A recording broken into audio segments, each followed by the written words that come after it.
Halo semuanya dan halo juga teman-temanku sekalian. Hari ini saya akan melakukan sebuah podcast dan juga menceritakan tentang dibalik dari profesi. Di episode kali ini aku ingin bercerita tentang salah satu profesi yang sering kita lupa, padahal sangat penting untuk kehidupan kita. Siapakah itu? Ya, siapa lagi kalau bukan adalah seorang petani. Yuk kita kenali lebih dekat bagaimana perjuangan para petani menjaga ketahanan pangan Indonesia. Setiap hari kita makan nasi, sayur, buah, dan bahan makanan lainnya. Tapi pernah gak sih kalian pikir gak, siapa yang sebenarnya menanam semua itu? Ya, siapa lagi kalau bukan adalah seorang petani.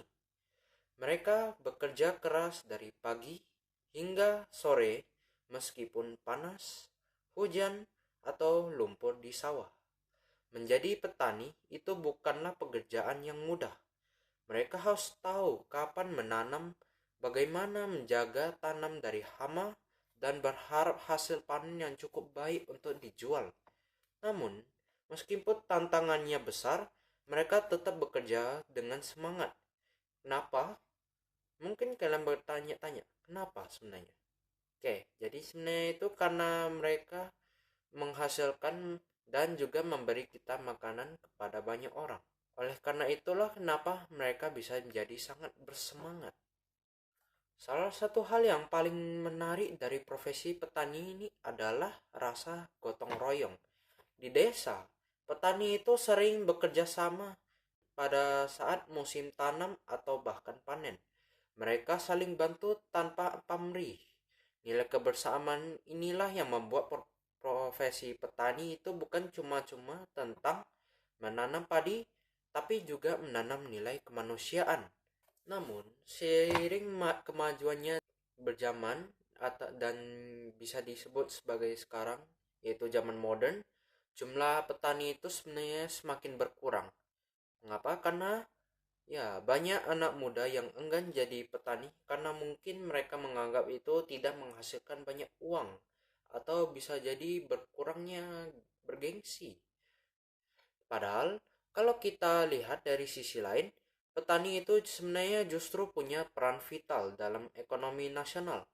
Tanpa mereka, rantai pangan itu bisa saja terputus dan harga bahan makanan itu bisa saja jadi melonjak. Sekarang, banyak petani yang mulai berinovasi, ada yang menggunakan teknologi modern seperti sistem irigasi yang berotomatis, pupuk organik, hingga bisa jadi pemasaran online. Perubahan inilah yang menunjukkan bahwa menjadi petani itu juga bisa menjadi modern dan keren juga. Kita sebagai generasi muda bisa ikut mendukung mereka, misalnya dengan membeli produk lokal, tidak membuang makanan, atau bahkan belajar tentang pertanian berkelanjutan. Selain itu, penting juga bagi kita untuk menghargai hasil kerja mereka. Setiap butir nasi di piring kita itu adalah hasil dari keringat mereka, tenaga mereka, dan juga doa dari para petani. Oleh karena itu, jangan pernah anggap meremeh profesi ini. Oke, jadi teman-teman, petani itu sebenarnya bukan hanya orang yang bekerja di sawah, tapi juga pahlawan tanpa jasa yang menjaga agar kita semua tidak kelaparan. Yuk, mulai hari ini kita lebih menghargai profesi mereka dan menyadari betapa pentingnya peran petani dalam kehidupan kita. Oke, itu saja video saya. Terima kasih. 恩怨不消受，一眼情不发现，道歉。